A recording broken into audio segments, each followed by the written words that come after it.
Hey everybody, welcome to a virtual Habitat now where I'm interviewing Kelly Odell and Raven Skyriver from their home out in Seattle. And I'm so honored to have you guys join me today and answer 6 questions about your lives, which are very intense. I'm just kidding. You're gonna be fine. I promise you know the answers to these. So without further ado, let me just go through a little bit about our Glass Weekend coming up. If you're seeing this, you're probably experiencing Raven and Kelly's show live and in person at their solo exhibition called Confluence. As you walk around the space, should you have any questions, ask me, Aaron, Schey, or the other staff members on site so we can show you what's going on and explore the work with you. So thanks for joining me today, guys. It's an honor to have you. Great to be here. Thanks for having us. Yeah. I'm very grateful. I'm super excited to see you guys very soon. So question for each of you, and you can answer in any style you like. Were you destined to become an artist? That's a good one. For myself, I think I grew up in a really artistic household and was around a lot of sculpture and stuff at a young age because my dad made carving knives and had a lot of classes every winter. People would come through and do a lot of carving and stuff. So I think I was introduced to that concept really early of like sculpture and that you could make a life as an artist or at least make things with your hands, so that was really subconscious. Like it wasn't like something I like was like, oh, I can do this, but I think that definitely influenced my kind of understanding of art and how it's approachable. It wasn't like an abstract concept. So I don't know if I was destined to become an artist, but I'm definitely grateful that I kind of found this path because it's really gratifying in a lot of ways to be able to create things with your hands and have people appreciate them Mhm. That's and great. yeah. I completely understand that. It's like, especially if it's around you, it's not taboo or foreign, and it kind of naturally kicks in that way. Kelly, same question. Are you destined? Yeah, that's interesting to put it that way. I don't know if I was destined to be an artist, but I do feel like it fits me well, and I'm so happy that I found it. My dad was a glass blower when I was little. And so there was the glass studio and all the noises and all the dangerous hot furnace, don't touch that. And um, uh, sorry, um, sorry. No worries. It's a deep I was question. It's not shaking the the easiest table thing. with all my excitement. But so knowing that and growing up with that a little bit, when I was pretty young, I could remember the smells and stuff though, because when I found it in college later as an art elective, I was like, oh, I want to try that. And then everything seemed familiar, and then I found that it was a really great community to be in, and um, I just kept coming back for more. But I was maybe destined to be like maybe like a math teacher or something like that. Maybe in my next life or in my past life somewhere, which sounds really boring, but I'm really glad I found glass.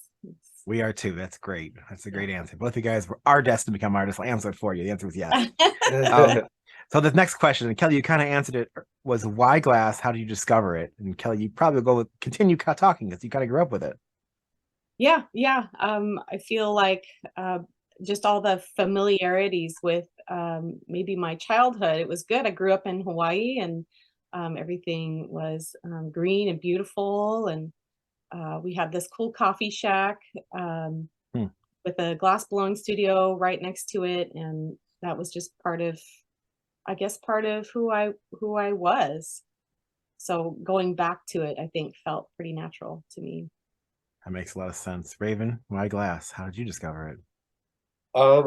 I actually got into glass in high school, like the last 2 years, my junior and senior year of high school, and um yeah, I was not academically inclined, and I really didn't enjoy school.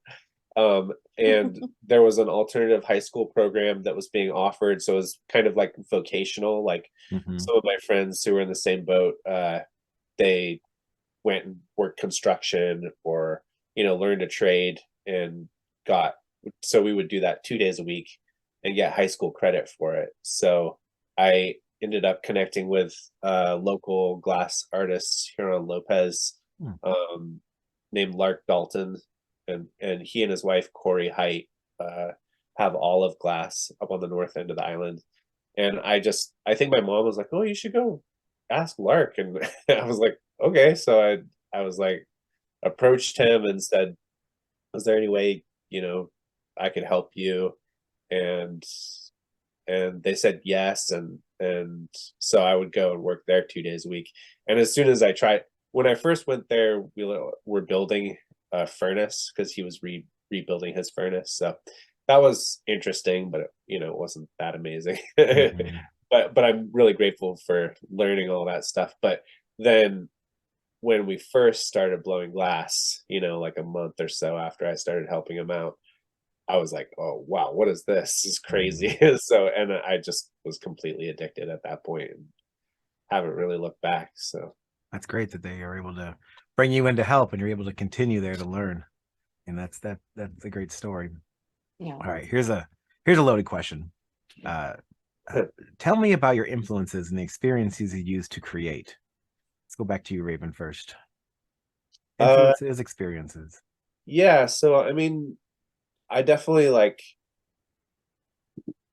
I feel like my inspiration is drawn from my daily life, but also from my upbringing and just being growing up here in a rural environment. I just am influenced a lot by what I see day to day and by my life experience growing up here. And so I spent a lot of time in and on the water, or on the shoreline, and just really fascinated by the creatures that are there. And I don't limit myself exclusively to the marine environment, but I definitely, that's my main area of focus in my work. And so I think, I mean, the plethora of different things, the biodiversity that's there is just this endless well Mhm. of inspiration that never really can be exhausted. So there's so many life forms. I mean, we were just out on a boat yesterday and we saw this crazy little nudibranch thing swimming around, and it was like I've seen What's a nudibranchs before, nudibranch? but I I've never never heard of that name. Is it a fish? it's like a it's like a sea slug, Hmm. but this didn't look like a sea slug at all. It looked like a little zeppelin, Hmm. like Like a swimming around. fish without tentacles, just Hmm. like Yeah, shining and going. It was so yeah, beautiful. it was like yeah, it's really Yeah. cool. And there's just so much out there, that you never see if you don't get out there. Mhm. And so my work really explores all that biodiversity and everything that's out there. And I really like kind of the form study of looking at a creature and how it moves through its environment and trying to capture that, that Motion. sense of life, or yeah, a Mhm. little bit of motion. And glass really lends itself to that. But also, the vast majority of my work is kind of like focuses on the native species from where I'm from, and that just ties in more to like my connection to the area, my sense of place, and also the just connecting to the people that lived here before us and how they subsist on salmon and whale Mhm. hunting and all of those things. So for me, it's really profound, that like inspiration, but I don't know if that comes across in the work. I mean, I think a lot of people see it as a beautiful object or something, but for me in my process, that's definitely kind of what I'm contemplating, and just the environment and its fragility and how we all connect with it. Um, To add some context, where are you guys? oh, sorry. Yes, we're in the San Juan We're Islands. on a tiny little island outside of Seattle. Yeah, we're in Yeah. the Pacific Northwest, so we're in the Salish Sea, which is kind of like this enclosed area of water. It's protected by Vancouver Island and the Olympic Peninsula. So there's the straits come in there, but Mhm. then we're inside. So we don't have a lot of ocean swell here, but we're in this sea here. Gotcha. Okay. Thanks for that context. Needed that. Kelly, your turn. Tell me about your influences and experiences you use to create. Okay, well, I think my influences also kind of, I mean, I guess everyone's influences come from their childhood, or most people. But I feel like growing up in the place that I did, I didn't realize it when I was young how amazing it was to Mhm. grow up in a tropical area. And I think moving away from there after college really opened my eyes to the seasons changing, and maybe you think like the plants and animals in your area, but you don't really until you leave, and then you see other things and details of other kinds of nature that you've never seen before. So I feel like a lot of my work is focused on taking a closer look at nature. Maybe some details that you wouldn't normally see, like cross sections of shells and magnification. You'll see a lot of mirrors sometimes in my work, or some kind of clear magnification, taking a look at certain species or a detail of that species that might lend itself to glass making. Um, yeah, I think that's basically what I'm also influenced by the people that I work with, for sure. The Bill Morris team, everybody there, what a amazing experience to get to work with those guys.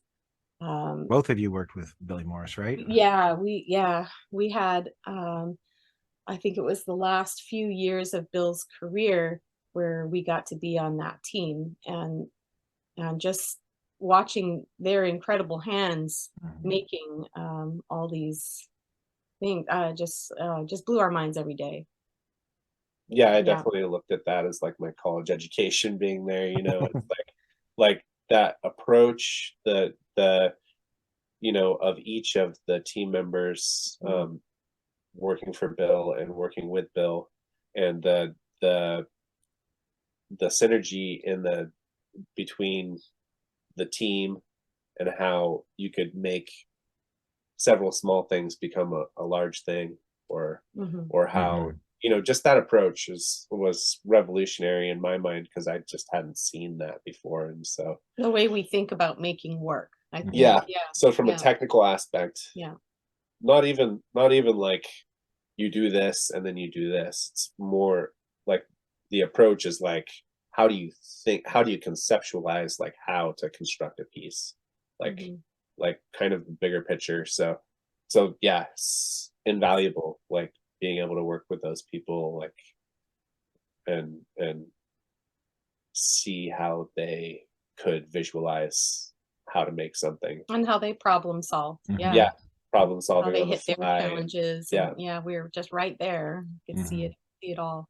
That's probably a great experience of all those legends who've Yeah. passed through there, and you were at the end when it all was cultivating with everything coming to where at the time was perfection, and then and over. So Totally. that's great. I All was like, right. "Oh." Yep. And you're out of here. All right. And Yeah. all right, next question. Tell me about the work you created for this exhibition. We'll go with you, Kelly. Go ahead. Yeah, okay. Well, in this exhibition, let's see, I have a few ammonites, and the ammonites are inspired by they're like fossil shells, and they normally, if you find an ammonite in the ground or whatever, um, it it's called an index fossil, and that dates the bones or everything found in that layer. So it's um, kind of a cool, I don't know.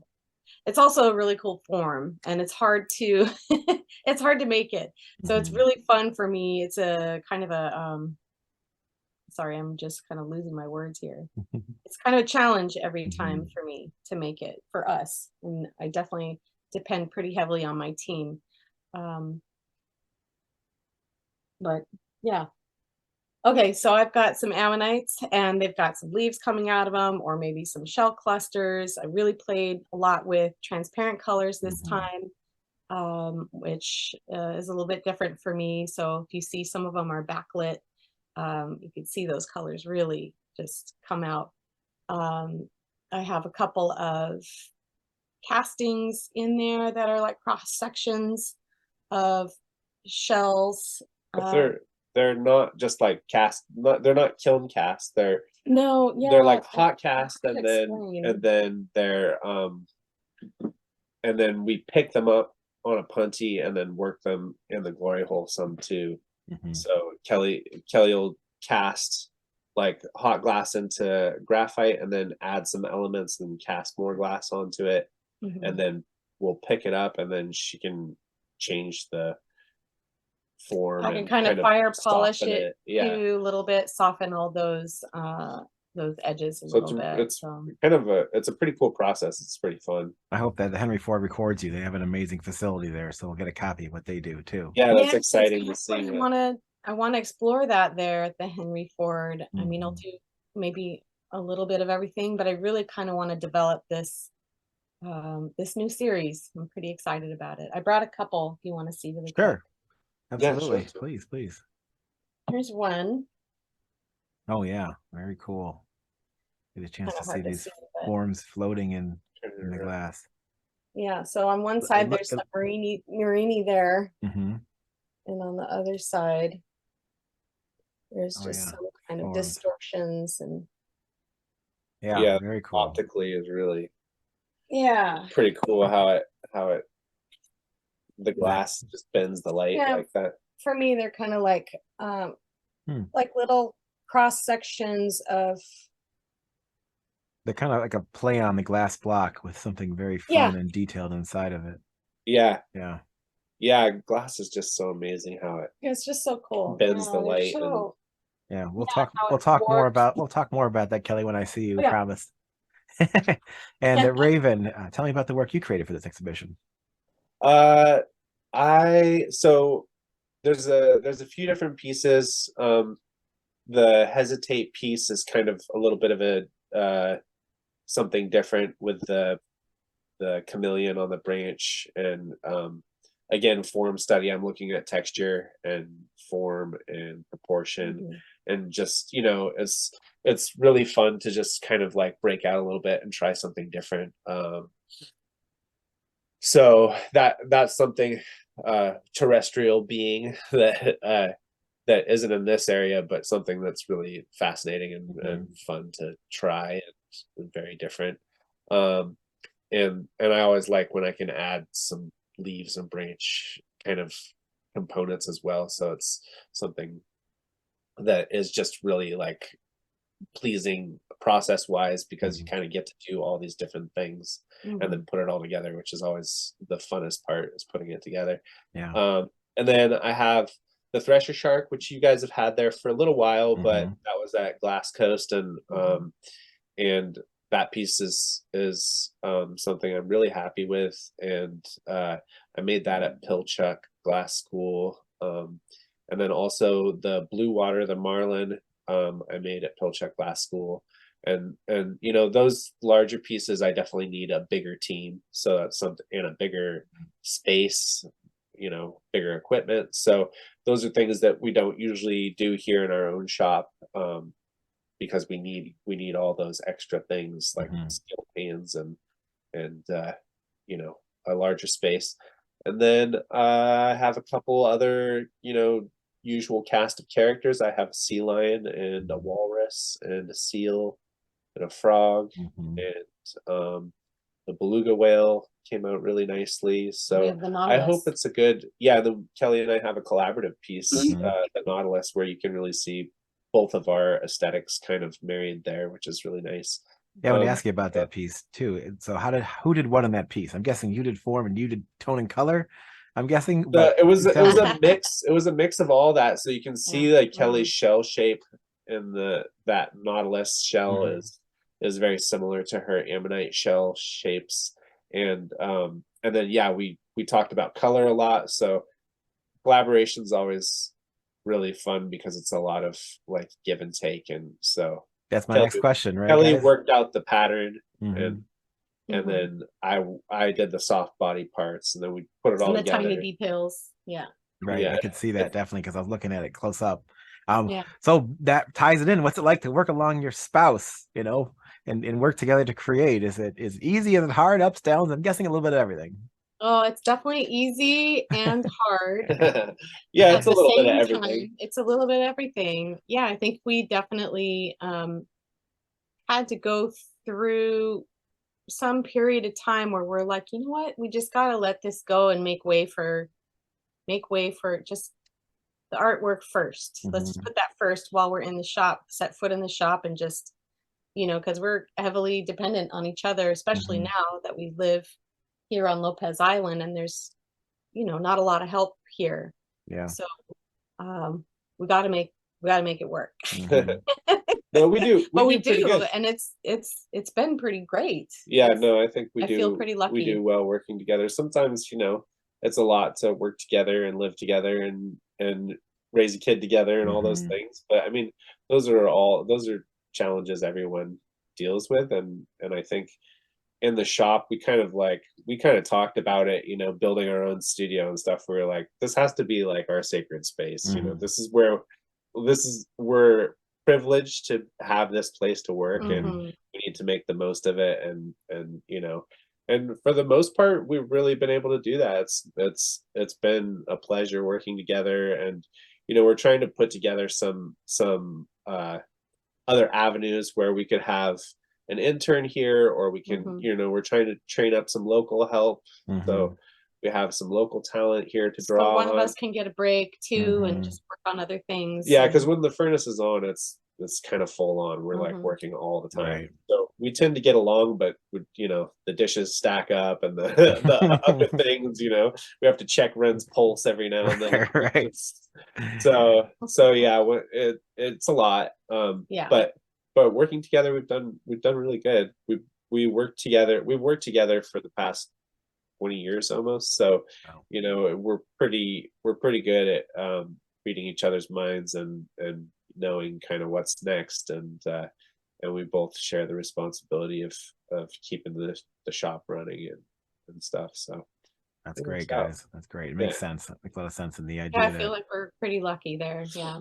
yeah. But it's not unique, you see Rick and Shelley Yeah, and Karen that's and true. Jason and Boyd and Lisa and all these Mm. people that, it's a lot easier if it's two of you instead of just Yeah, one of you. I think it's everybody in Seattle other than Richard and Tommy. Everybody else is out there. Jane, Yeah, Sabrina. Yeah, It yeah, seems like it's just like a so Seattle thing. Everybody's all laid back back yeah. there. Well, you meet at Pilchuck and then yeah. Right. I got, yeah. yeah. The new artists are Aiken and Josh David. They work together. They're in Kalamazoo. I'm guessing they'll end up somewhere out by you guys inevitably, Yeah, yeah. Yeah, yeah. which is great. Okay, so then what do you look forward to in your everyday lives? Like as an artist, these different days you wake up to. A lot of them are in the studio, but I just want to ask, like generically, what do you look forward to as an artist in your lives? Oh, I mean, do you want to go?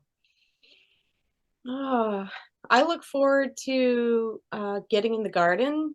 I look forward to taking walks. I look forward to taking breaks from Mm, my practice so that I can come back to it with a fresh perspective. But I'm always thinking about our practice. I'm always thinking about our artwork and the studio and but yeah, I do appreciate the breaks and just getting a fresh perspective and getting outside. And it's so beautiful here. We have mhm. all these nature trails and down by the water, and it's really accessible to us to go and take that time. That's great. You So definitely need the time to clear your head and get inspiration because Yeah. yeah, it's especially yeah, just full time glass, mhm. everything. So it's good to take that break and get back. Yeah, I think the process is, I mean, I love the process.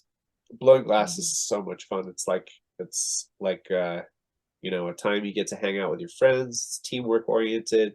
You play music. You get to play with hot glass and fire. I mean, it's like, come on, Adrenaline. pretty fun. It's like a Mhm. pool party every Yeah, day. yeah. Yeah. And it's a lot of work. You sweat, and it takes all your concentration and your focus. And I like that too. And Mhm. I like the intensity of it and the immediacy of it and all that. But I have to say, just like what Kelly said, like that time away when like what I look forward to is time with family, time on the Mhm. water, time do these other things, because it really does fill your cup, and then you can come back with fresh, a fresh mind and a fresh perspective, and it gives you time to just ferment, these ideas that you can then say, oh yeah, what if I tried that again, but this way, or whatever, it just gives you that space to kind of mull everything over, and that's super important. So, but I think we both feel that way too, because we just turned the furnace off, so we're like, Yeah. we're ready for a change.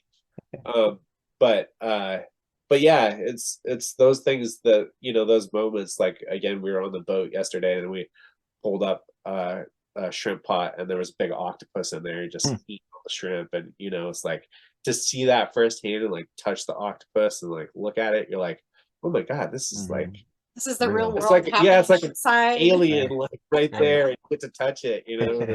It's something that really does like speak directly to the work, and it's just so